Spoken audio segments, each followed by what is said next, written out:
ಆಗುವಿನಿ ನಾಟಿ ಸ್ಟೈಲ್ ಅಡುಗೆ ಮನೆಗೆ ನಮಸ್ಕಾರ. ಇವತ್ತಿನ ವಿಡಿಯೋ ಏನಪ್ಪ ಅಂತಂದರೆ ರುಚಿ ರುಚಿಯಾದ ನಾಟಿ ಸ್ಟೈಲ್ ಸಾಂಬಾರು ಮಾಡೋವಂಥ ವಿಡಿಯೋನ ತೋರಿಸ್ತಾ ಇದ್ದೀನಿ. ಬನ್ನಿ ನೋಡೋಣ ಫ್ರೆಂಡ್ಸ್. ನೋಡಿ, ನಾನು ಸಾಂಬಾರು ಮೈಸೂರು ಬೇಳೆನ ಯೂಸ್ ಮಾಡಿ, ಮೈಸೂರು ಬೇಳೆ ಬಾಡಿಗೆ ತುಂಬಾ ತಂಪು, ಮೈಸೂರು ಬೇಳೆ ಮತ್ತು ಚಿಲಕೇರಿ ಸೊಪ್ಪು ಮತ್ತು ಸಬ್ಬಕ್ಕಿ ಸೊಪ್ಪು ಎರಡು ಯೂಸ್ ಮಾಡಿಕೊಂಡು ನಾನು ಸಾಂಬಾರು ಮಾಡ್ತಾಯಿದ್ದೀನಿ. ತುಂಬಾ ಚೆನ್ನಾಗಿರುತ್ತೆ, ಟೇಸ್ಟಿಯಾಗಿರುತ್ತೆ. ನೋಡಿ, ನಾನು ನೀರು ಕಾಯೋದಕ್ಕೆ ಇಟ್ಟಿದ್ದೀನಿ. ಅದಕ್ಕೆ 1 ಕಪ್ಪು ನಾನು ಮೈಸೂರು ಬೇಳೆನ ಹಾಕ್ಕೊಂಡು ಸೊಪ್ಪನ್ನ ಇಡ್ತಾಯಿದ್ದೀನಿ. ನೋಡಿ, ಚಿಲಕೇರಿ ಸೊಪ್ಪು ಫ್ರೆಶ್ ಆಗಿದೆ. ಚಿಲಕೇರಿ ಸೊಪ್ಪು ಮತ್ತು ಸಬ್ಬಕ್ಕಿ ಸೊಪ್ಪು. ಸೊಪ್ಪು ಎಲ್ಲ ಬಂದು ಆರೋಗ್ಯಕ್ಕೆ ತುಂಬಾ ಒಳ್ಳೆಯದು.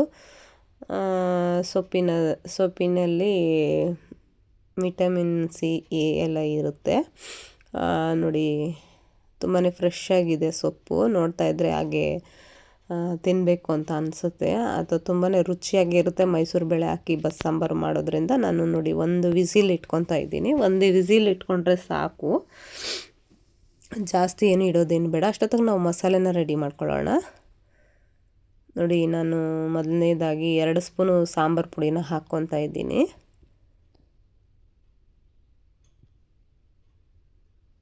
ಸ್ವಲ್ಪ ಜೀರಿಗೆನ ಸೇರಿಸ್ಕೊಳ್ಳೋಣ. ಯಾಕೆ ಅಂದರೆ ನಾನು ಸಾಂಬಾರು ಪುಡಿಗೆ ಎಲ್ಲ ಸೇರಿಸಿದ್ದೀನಿ, ಅದು ಪೌಡ್ರ್ ಮಾಡುವಾಗ ಸೇರಿಸಿದ್ದೀನಿ. ಇದು ನಾನು ನಿಮಗೆ ತೋರಿಸೋದಕ್ಕೋಸ್ಕರ ಹಾಕ್ತಾಯಿದ್ದೀನಿ. ನೋಡಿ, ಜೀರಿಗೆನ ಹಾಕ್ತಾಯಿದ್ದೀನಿ. ನೋಡಿ, ಹುಣಸೆಹಣ್ಣು ನೆನೆಸಿಟ್ಕೊಂಡಿದ್ದೆ. ಹುಣಸೆಹಣ್ಣು, 1 ನಿಂಬೆ ಹಣ್ಣಿನ ಗಾತ್ರ ಹುಣಸೆಹಣ್ಣನ್ನು ಹಾಕ್ತಾಯಿದ್ದೀನಿ. ಆಮೇಲೆ ಬಂದು ಇದಕ್ಕೆ ಬೆಳ್ಳುಳ್ಳಿನ ಸೇರಿಸ್ಕೋಬೇಕು. ನೋಡಿ, ಬೆಳ್ಳುಳ್ಳಿ ನಾನು ಬಸ್ಸಾರಿಗೆ ಹಾಕುವಂಥದ್ದನ್ನು ಸಿಪ್ಪೆ ಎಲ್ಲ ಸುಲಿದಿಟ್ಕೊಂಡಿದ್ದೀನಿ.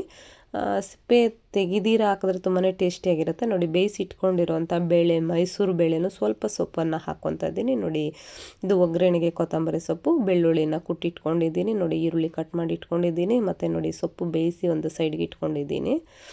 ಒಗ್ಗರಣೆ ಮಾಡ್ಕೊತಾ ಇದ್ದೀನಿ ಸೊಪ್ಪನ್ನ. ನೋಡಿ, ಈಗ ಆಯಿಲ್ ಹಾಕ್ತಾಯಿದ್ದೀನಿ. ಸಾಸಿವೆ ಹಾಕಿ ಅದು ಸ್ವಲ್ಪ ಚಿಟ್ಲಿದ ಮೇಲೆ ಸ್ವಲ್ಪ ಈರುಳ್ಳಿ ಹಾಕಿ ಚೆನ್ನಾಗಿ ಫ್ರೈ ಮಾಡ್ಕೊಬೇಕು.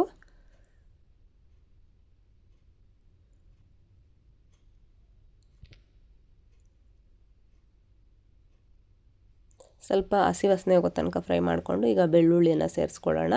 ನೋಡಿ, ನಾನು ಬೆಳ್ಳುಳ್ಳಿಗೆ ಸಿಪ್ಪೆನ ತೆಗೆದಿಲ್ಲ, ಹಾಗೆ ಕುಟ್ಟಿಟ್ಕೊಂಡಿದ್ದೀನಿ.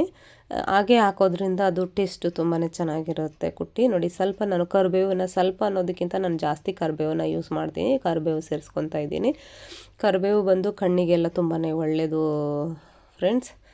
ನಾವು ಹಾಗೆ ತಿನ್ನೋದಕ್ಕಾಗೋದಿಲ್ಲ. ನಾವು ಈಗ ಊಟದಲ್ಲಿ ನಾನು ಈ ರೀತಿ ಸೇರಿಸ್ಕೊಳ್ಳೋದ್ರಿಂದ ತುಂಬಾ ಟೇಸ್ಟಿಯಾಗಿರುತ್ತೆ.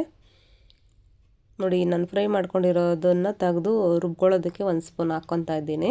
1 ಸೌಟು ಹಾಕ್ಕೊತಾ ಇದ್ದೀನಿ. ನೋಡಿ, ಈಗ ಇದು ಫ್ರೈ ಮಾಡ್ಕೊಂಡಿದ್ದೀನಲ್ಲ ಈರುಳ್ಳಿ, ಅದಕ್ಕೆ ಸ್ವಲ್ಪ ಕೊತ್ತಂಬರಿ ಸೊಪ್ಪನ್ನು ಹಾಕಿ, ನಾಟಿ ಕೊತ್ತಂಬರಿ ಸೊಪ್ಪು, ಕರಿಬೇವು ಸೊಪ್ಪು ಬಂದು ನಮ್ಮ ಮನೆ ಹತ್ರನೇ ನಾನು ಮರನ ಬೆಳ್ಕೊಂಡಿದ್ದೀನಿ. ನೋಡಿ, ಈಗ ಬೇಯಿಸಿಟ್ಕೊಂಡಿರೋ ಸೊಪ್ಪನ್ನು ಇದಕ್ಕೆ ಮಿಕ್ಸ್ ಮಾಡ್ಕೊಳ್ಳೋಣ. ಒಂದು ಒಳ್ಳೆ ಮಿಕ್ಸನ್ನು ಕೊಡೋಣ ಚೆನ್ನಾಗಿ. ಇದರಲ್ಲಿ ಈರುಳ್ಳಿ ಅದೆಲ್ಲ ಫ್ರೈ ಮಾಡ್ಕೊಂಡಿರೋದಿವೆಲ್ಲ ಅದೆಲ್ಲ ಮಿಕ್ಸ್ ಆಗಬೇಕು.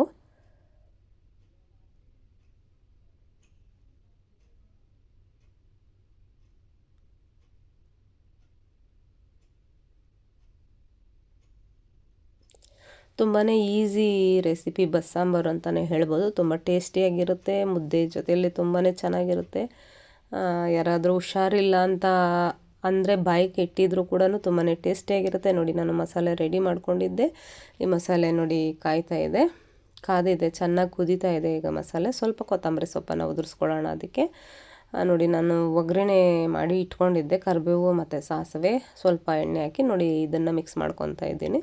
ಒಗ್ಗರಣೆ ಹಾಕೋದ್ರಿಂದ ತುಂಬಾ ಟೇಸ್ಟಿಯಾಗಿ ಬರುತ್ತೆ ಸಾಂಬಾರು ಫ್ರೆಂಡ್ಸ್. ನೋಡಿ, ಸಾಂಬಾರು ಕೂಡ ರೆಡಿ ಆಯಿತು, ಪಲ್ಯ ಕೂಡ ರೆಡಿ ಆಯಿತು.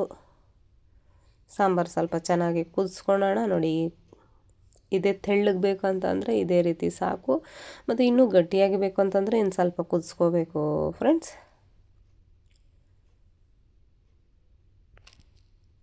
Okay, bye friends.